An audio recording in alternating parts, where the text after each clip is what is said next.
তো এখানে নিয়ে নিয়েছি আমি 7 পিস মতো অরেঞ্জের পাগুলো ছিল সব কটা থেকে আমি এইভাবে দানা বার করে ফেলেছি।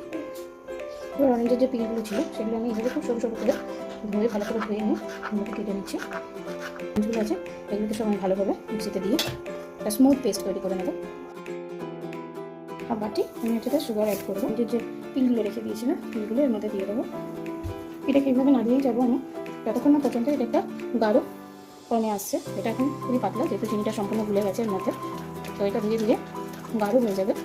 এটা সম্পূর্ণ জিলেটিন ফ্রি, তো এখানে আমি কোনো রকম জিলেটিন পাউডার ইউজ করছি না, একদম ন্যাচারাল ফর্মে আমি এই জেলিটা বানাচ্ছি। তো দেখো আমার এখানে যে জেলির যে কনসিস্টেন্সিটা আছে সেটা একদম জেলি ফর্ম এসে গেছে। তো আমি এখানে গ্যাসটা অফ করে দেবো। এবার অফ করে এই যে দেখছো জেলি ভাব এসে গেছে। তো গ্যাসটা অফ করে আমি এখানে একটু এই যে একটির মতন পাতিলেবু নিয়েছি। তো পাতিলেবুর রসটা চেষ্টা করতে একটু দিয়ে নেবো।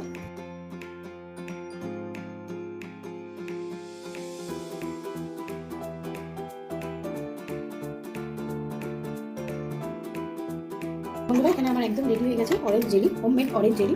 Yes, mango. তো রেসিপিটা তোমাদের যদি ভালো লাগে অবশ্যই লাইক কমেন্ট শেয়ার করে দেবে। তো কেমন হয়েছে জানিও কমেন্ট বক্সে।